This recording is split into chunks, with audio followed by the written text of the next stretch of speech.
What's going on, guys? Welcome back to a new video. So in this video we'll be talking about how to make an extra $500 per week. Now this is the same strategy that I used actually to go from pretty much broke, I had like $2,000 in my bank account, to actually making and keeping over $100,000 by the age of, I want to say I was 20 when I did that. You can do this with a full-time job, you can do this with a part-time job, you can do this with no job, and actually if you want, you can scale this to where it is your full-time job. And that's what I was doing for a little bit here and there. But before we get into the video, make sure you guys like, comment, subscribe, do that whole thing, and we'll get right into it. The whole goal of this is just to acquire capital. That way you can put it into, a business of your liking. And you might actually enjoy this enough to, make it your full-time job, like I was saying. So the first thing you're going to want to do is go around your house and grab stuff that you don't use anymore, or that you're comfortable selling, right? So if you're flat broke, chances are you still have a couple $100 and stuff laying around your house that's valuable enough to sell relatively quickly. So like this lavalier mic, right? About, is it worth getting a jump start on, my personal finance, or is it worth, getting the funds to start my own business? I have a pair of Gucci shoes in my room right now. They're $400 or $500. Like, if I really needed the money, I would just go sell those right away.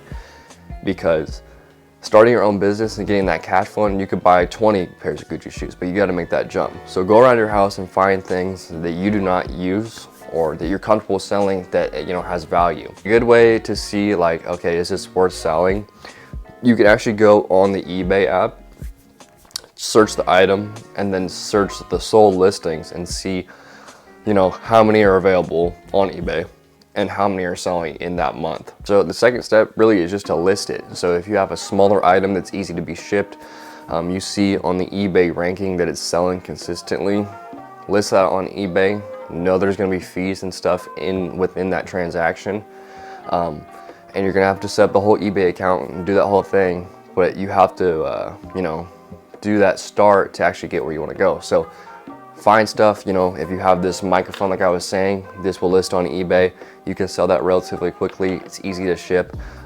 Smaller items are, perfect on eBay. Where if you have a surfboard, let's say, put that on Craigslist. There's other apps like Mercari. There's a million apps nowadays. You can do a yard sale, get those products gone. So if it's a big item, like I was saying, and it doesn't sell on eBay, put it on Craigslist. Craigslist is still really profitable, especially with the bigger items, bigger ticket items, even. So like, say you have a car, right, you don't use anymore, you can put that on Craigslist. So kind of see what products do you have right now and what is the best platform for those products, and you can kind of test some stuff around. If it doesn't sell on eBay, put it on Craigslist, it might sell in that day. So you got to test some stuff out. But the important thing is getting those listings up and showing people you have stuff for sale. I learned it the hard way, but what you need to do is not invest 100% of your profit back into flipping things. What you're gonna do is take 3/4 of that money and reinvest it back into products. You wanna keep 25% of that money for fees, shipping, just the whole 9 yards. eBay's gonna take cuts, and you're gonna have stuff, you're gonna have expenses. So you don't wanna be running out of money and sinking it all back into products. So take 3/4 of that money and you're gonna reinvest the money into what you just did. But you could go around to, do retail arbitrage at stores. You could go find stuff online to flip. But I think the best way actually is going to be do what you just did. So you're gonna go to friends and family now, because friends and family, you can pitch them on giving you a deal because you need to start and blah, blah, blah, whatever you gotta do to sell yourself. Go to friends and family.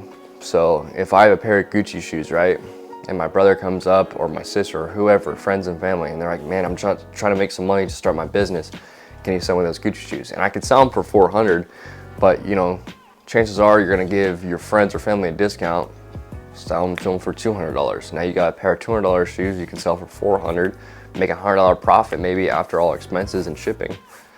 Go to friends and family first, because the chances of them giving you a deal over a complete stranger are like way higher.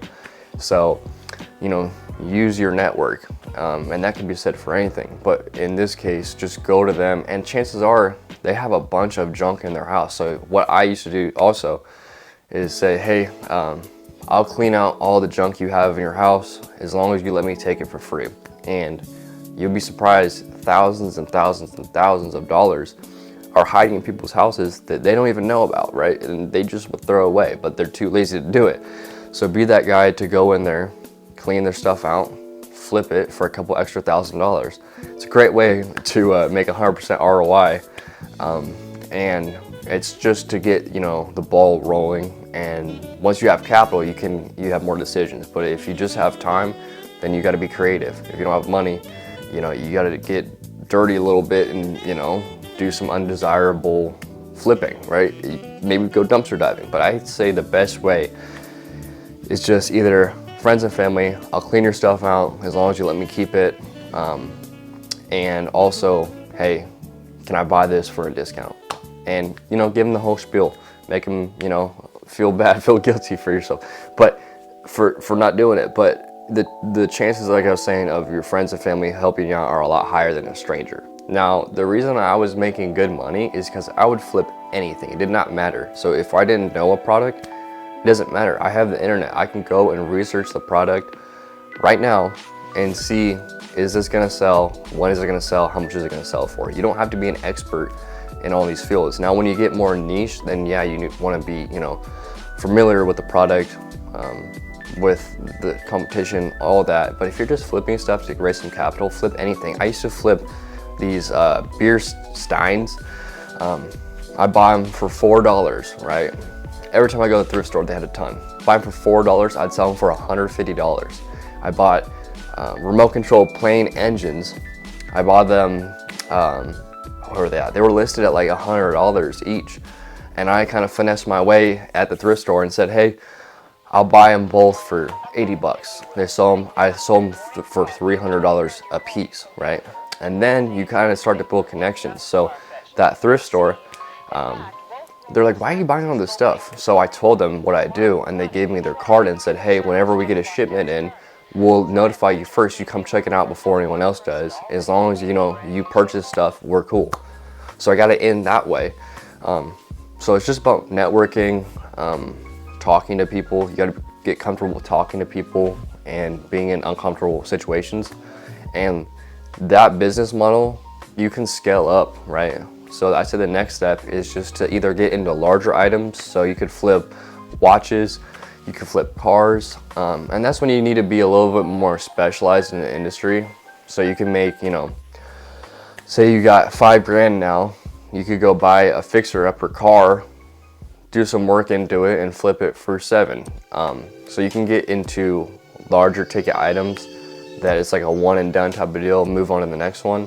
Or you can go scale smaller items, you know, now that you have a little bit of capital and an understanding of the business, find some smaller items that you can actually scale up to a real business model and go from there. Or you can just keep doing the flipping. It's a fun way to make money, and you can actually make stupid money doing it. You can make more money doing that.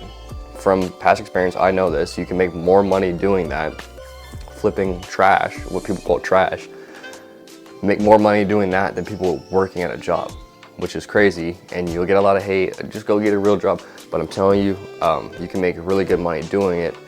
You just got to be comfortable, you know, being a little uncomfortable, essentially. So that's exactly what I did to get my start in business.